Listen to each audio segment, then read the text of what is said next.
Our topic this morning is one which is important for the whole world of Islam. We try to explain from an Islamic perspective what has just happened in Syria and how it impacts on Israel and on the United States of America and on NATO and on Russia.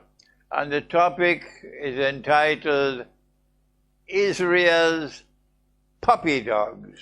Israel's puppy dogs are those who wage war to change the government in Syria.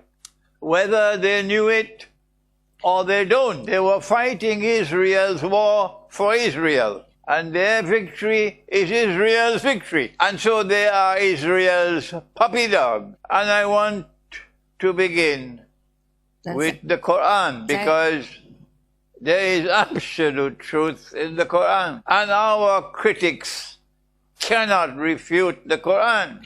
They can dance to whatever tune they want, but they cannot refute the Quran. And the Quran has declared in Surah Al-Ma'idah a command from Allah prohibiting those who believe in Allah from being friends and allies of some Jews and some Christians. The Quran is not speaking of all Jews and all Christians, but those who do not study the Quran with proper methodology would not know that. Proper methodology is to never take any verse of the Quran or any hadith in isolation to derive knowledge and a conclusion. If you do that, then you will come to the conclusion that Iblis was an angel. Proper methodology is to go to all the verses of the Quran on a subject. And then you will know Iblis was not an angel. Iblis was a jinn. Similarly, with this verse of the Quran in Surah Al-Ma'idah, when Allah says, بَعْدَ أَعُوذُ بِاللَّهِ مِنَ الشَّيْطَانِ الرَّجِيمِ يَا أَيُّهَا الَّذِينَ آمَنُوا لا تتخذوا اليهود والنصارى أولياء. O you who have faith in Allah, do not take the Jews and do not take the Christians as your friends and allies.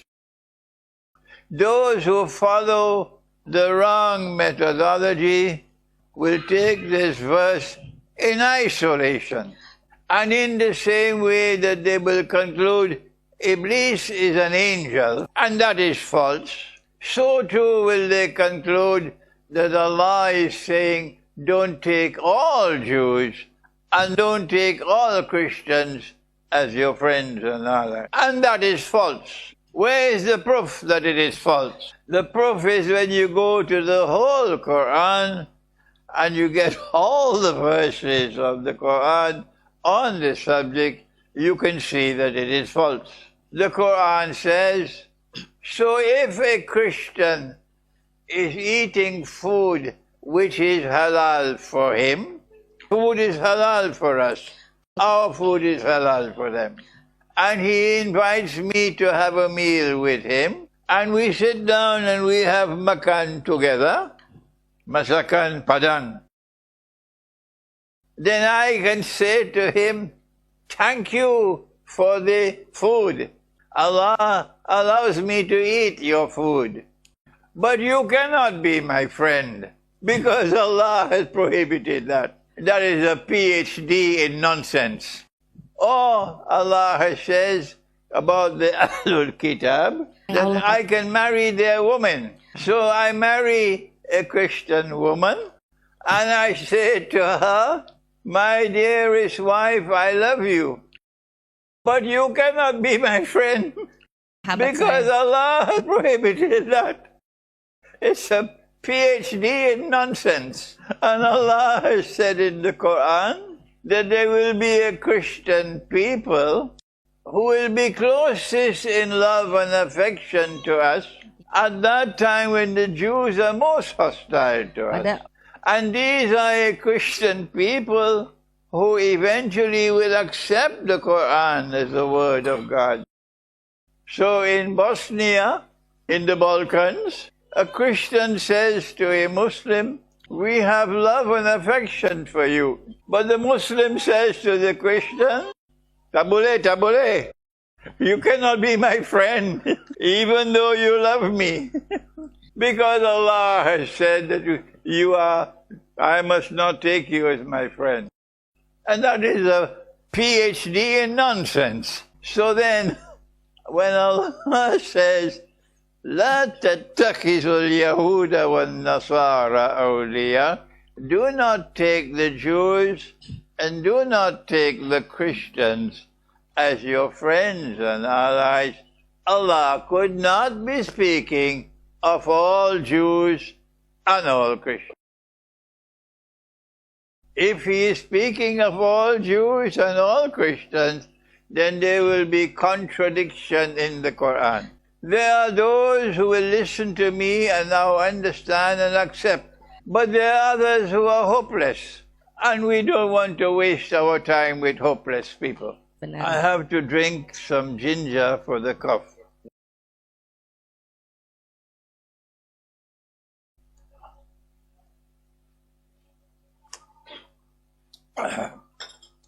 So if Allah is not speaking of all Jews and all Christians, who is he speaking about? The answer comes in the words which follow. Ba'duhum awliya'u ba'd. Do not take Jews and do not take Christians as your friends and allies, who are themselves friends and allies of each other. But Jews and Christians were never friends and allies of each other. They were not friends and allies of each other at the time when the Quran was revealed. And they were not friends and allies for almost more than 1,000 years after the Quran was revealed. It is only now, in the modern age, in the age of modern Western civilization, only now do we see reconciliation, friendship, and alliance between some Christians and some Jews. Russia is Christian, but Russia is not a friend and ally of the Jews. So who are the Christians and who are the Jews who have come together in friendship and alliance? In the year 1897, the Zionist movement was created in Basel in Switzerland. And it is that Zionist movement which has brought together Zionist Jews and Zionist Christians in friendship and alliance. And that Zionist Judeo-Christian alliance controls power in modern Western civilization. That Zionist Judeo-Christian alliance has created NATO. That Zionist Judeo-Christian alliance has created the State of Israel. That Zionist Judeo-Christian alliance controls power in Israel. That Zionist Judeo-Christian alliance is oppressing our people, Christian and Muslim, in the Holy Land. And so Allah is speaking in Surah Al-Ma'idah and telling us that we are prohibited from being friends and allies of that Zionist Judeo-Christian alliance. And then the Quran goes on to say about those who make friendship and alliance from among us. with that Judeo-Christian Zionist alliance. وَمَن يَتَوَلَّهُم مِّنكُمْ فَإِنَّهُ مِنْهُمْ. Whosoever from amongst you Muslims turn to them with friendship and alliance, you no longer belong to this ummah, no, you belong to them. If you take money from Israel's Mossad or from the American CIA, and you take weapons and drones and tanks and all kinds of weapons from the Israeli Mossad and the CIA, you are Israel's puppy dogs. And those who wage war in Syria to overthrow the Syrian government with weapons and money provided by Israel and the CIA, and by those who are others who are friends of Israel and CIA, like Saudi Arabia and like Turkey, we say to them, you are Israel's puppy dogs. And no one can stop us from speaking so long as Allah gives us freedom to speak.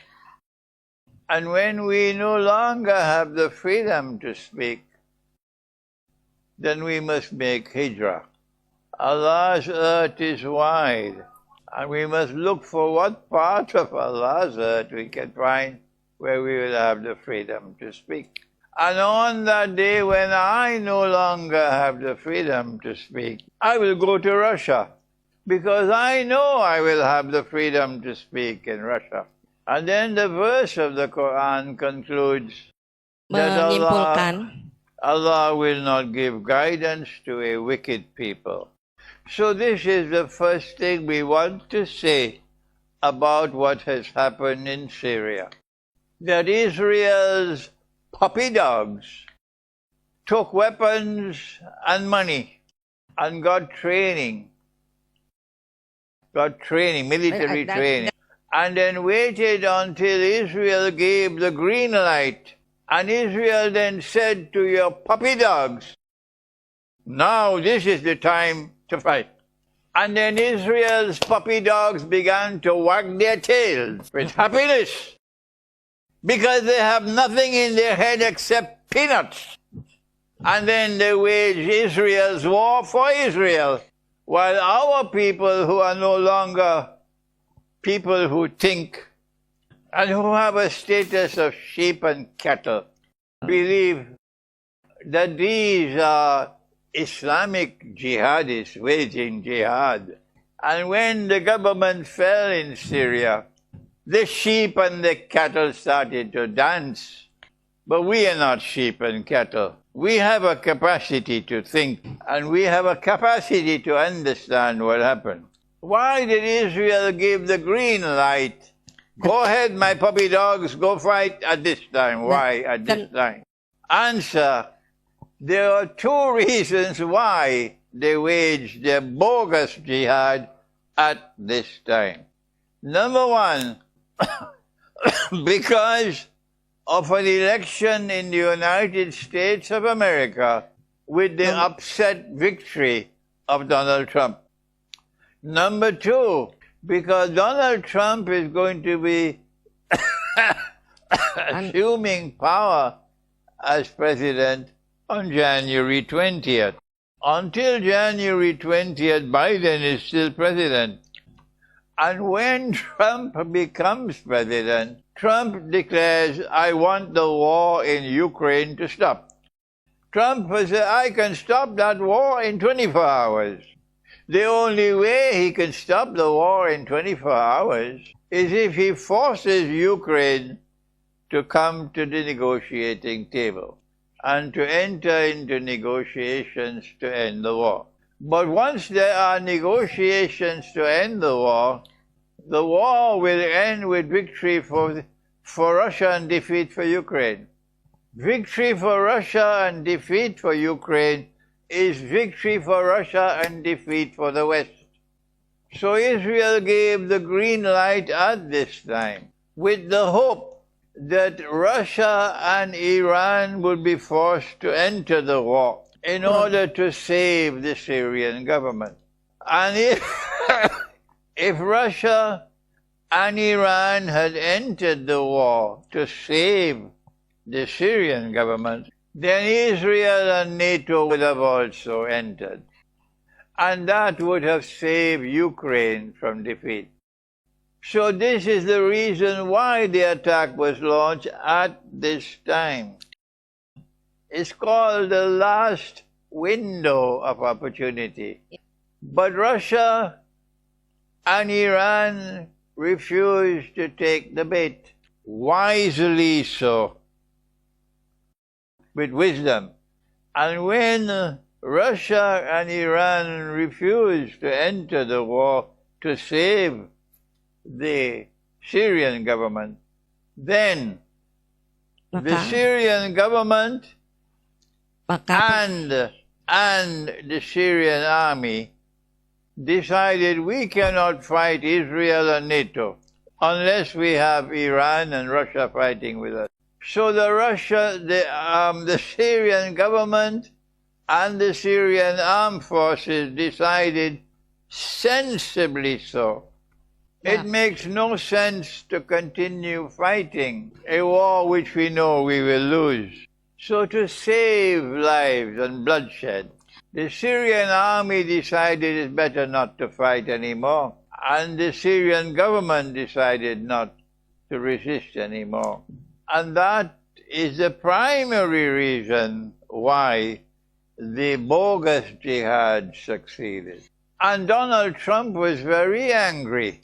And Donald Trump was very frustrated that the Syrian government fell without Russia and Iran intervening, because it meant that he still has a problem in Ukraine. And January 20th is just 3 weeks away, 4 weeks away from now.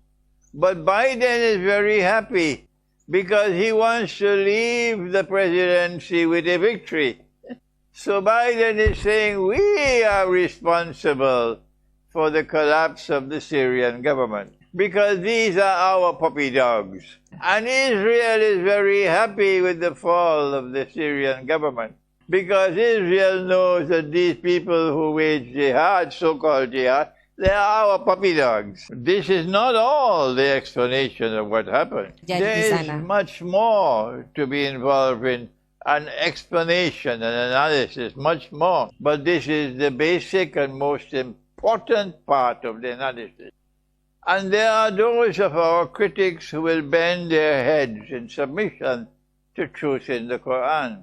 That those who wage their bogus jihad in Syria to overthrow the Syrian government violated Allah's law in the Quran by taking weapons and taking money from the Judeo-Christian alliance to wage the jihad. But now we want to turn to the future, an Islamic eschatological explanation of what the future holds in store. And we hope that this lecture will reach Russia, and that this lecture will reach China, and that this lecture will reach Iran. But most of all, that this lecture will reach those servants of Allah who worship Allah and who are in Syria. That all is not lost. There is some benefit in what has happened. This is the benefit.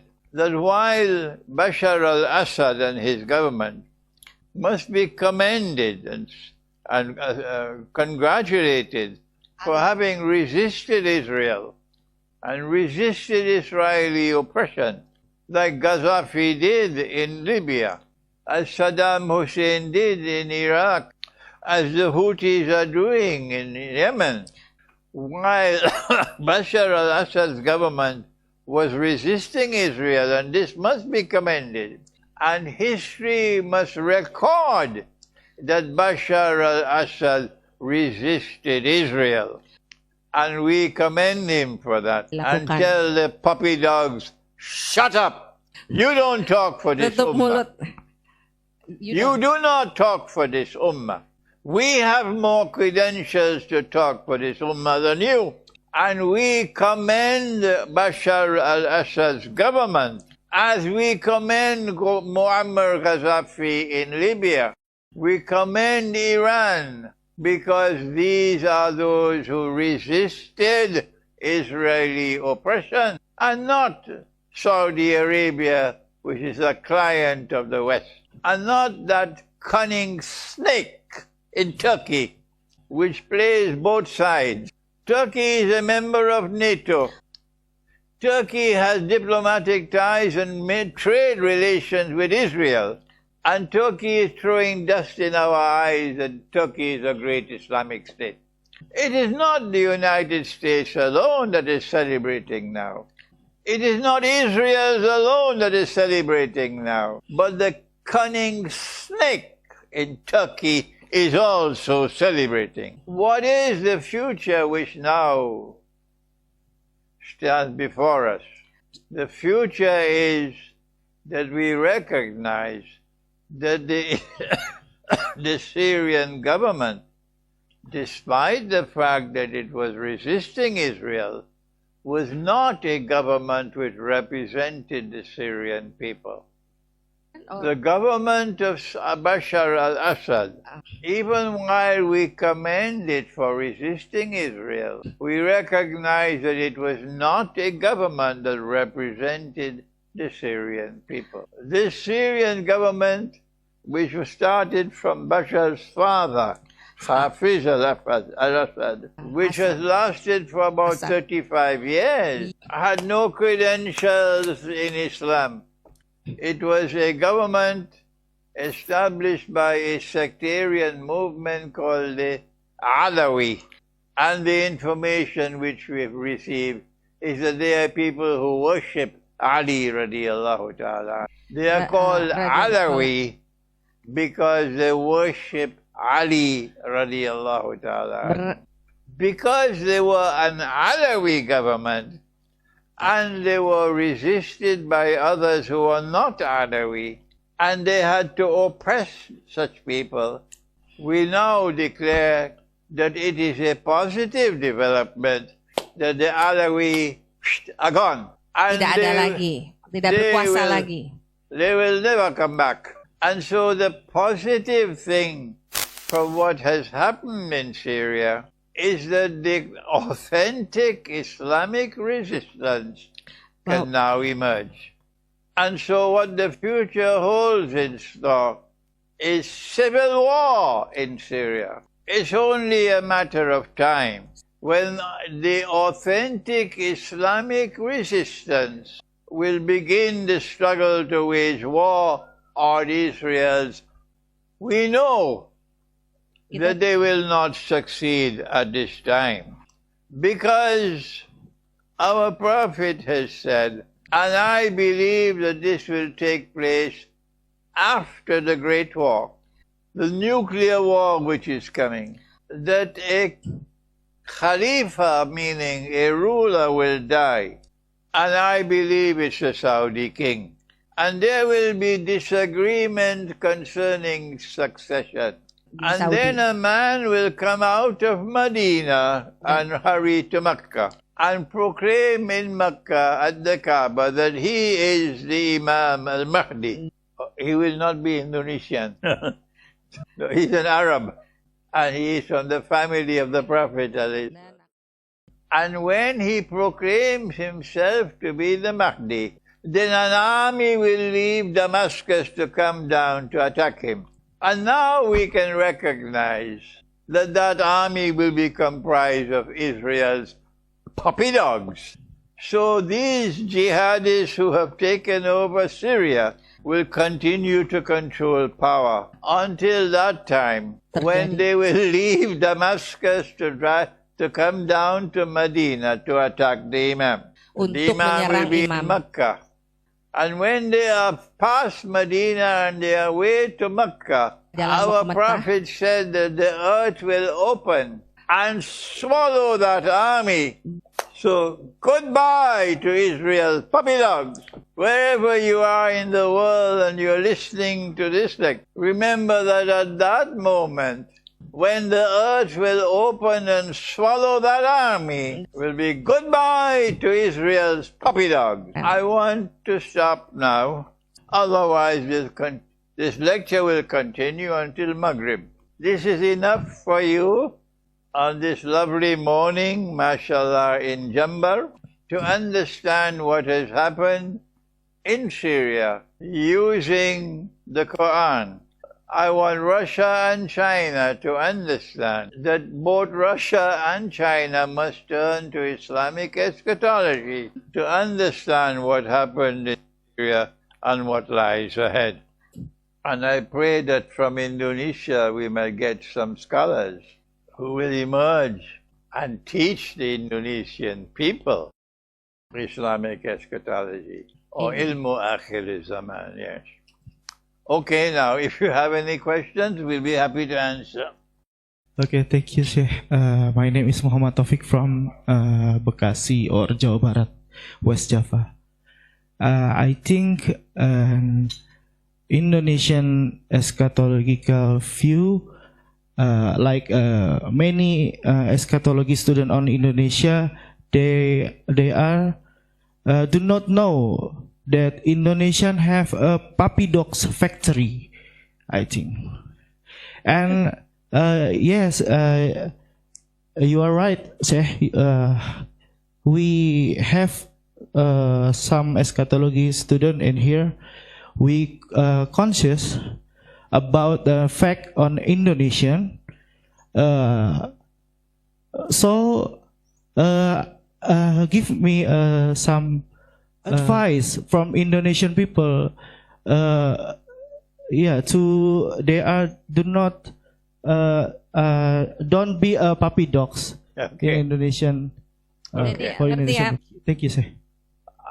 My advice to Indonesia is to translate my books to Bahasa Indonesia and publish them in Indonesia and sell them at a cheap price so that the Indonesian people might read them and get to know the knowledge of Islamic eschatology, and get my lectures translated into Bahasa and use my lectures as well to teach the people. Those in whose heart mereka yang dalam there hatinya is faith and who have not betrayed Allah can learn and tomorrow become scholars. But those whose hearts are crooked are hopeless. Tidak ada Next harapan. question. Yes, go ahead.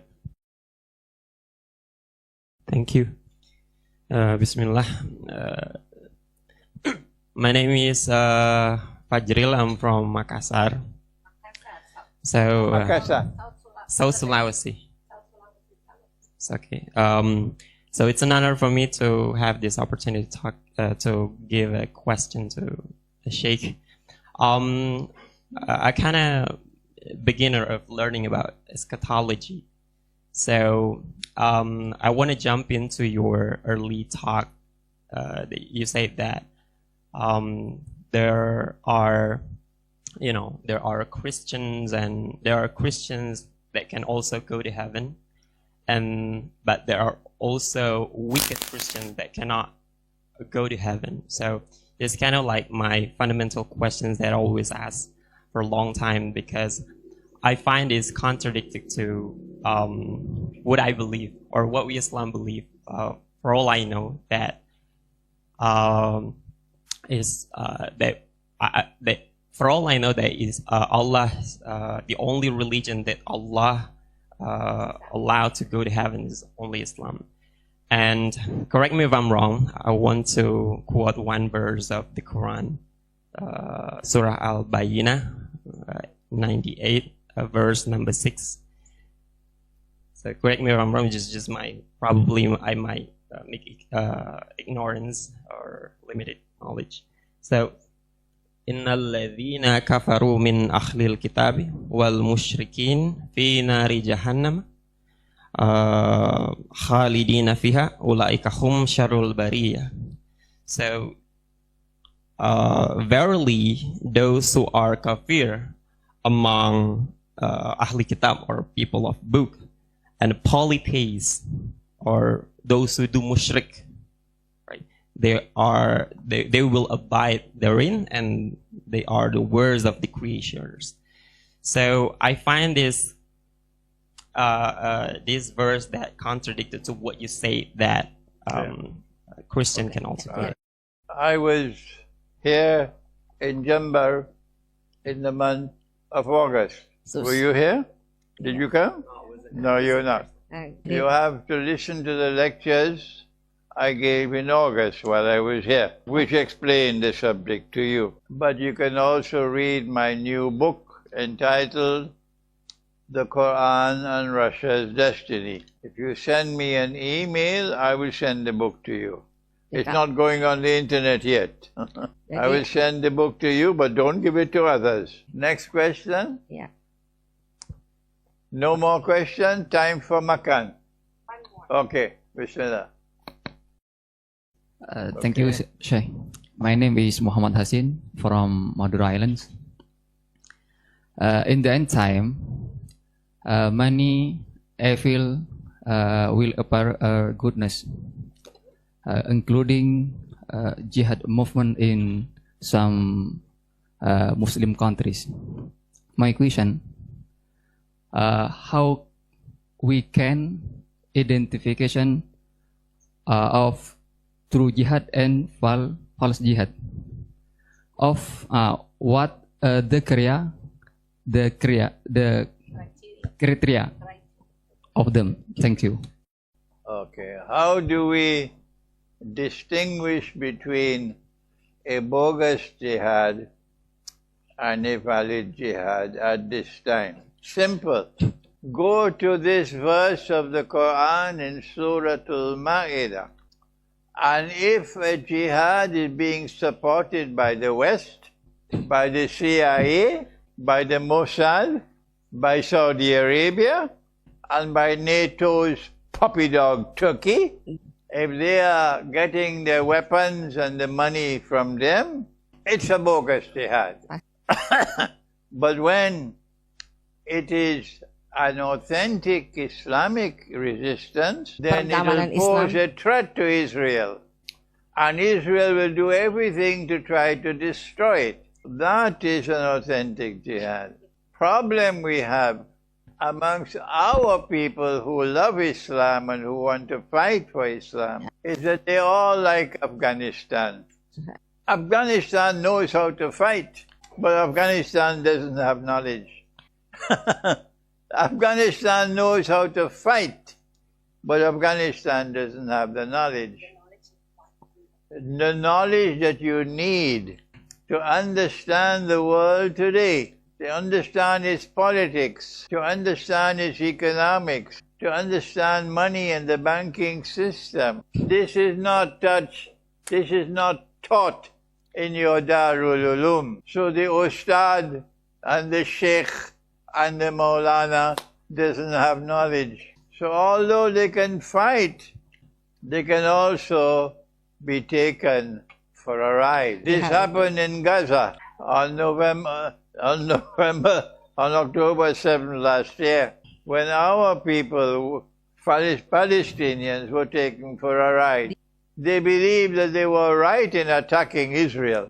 In October 7 last year, they didn't know that Israel had sent the weapons and the drones to them. And Israel allowed the attack to take place. In the same way that the United States knew that 9/11 was coming. And the United States allowed 9/11 to take place. So that Israel could benefit from what Hamas did. And the United States could benefit from 9/11. What we need is Muslims who have the capacity to see, not only with the external eye, but also with the internal eye. The Quran refers to it as Al-Ainul Yaqeen, the Ainul eye which sees with certainty. Okay? Assalamu alaikum Okay, wa Assalamualaikum rahmatullah. warahmatullahi wabarakatuh. Tomorrow morning, make sure these are open. We want to see the sky.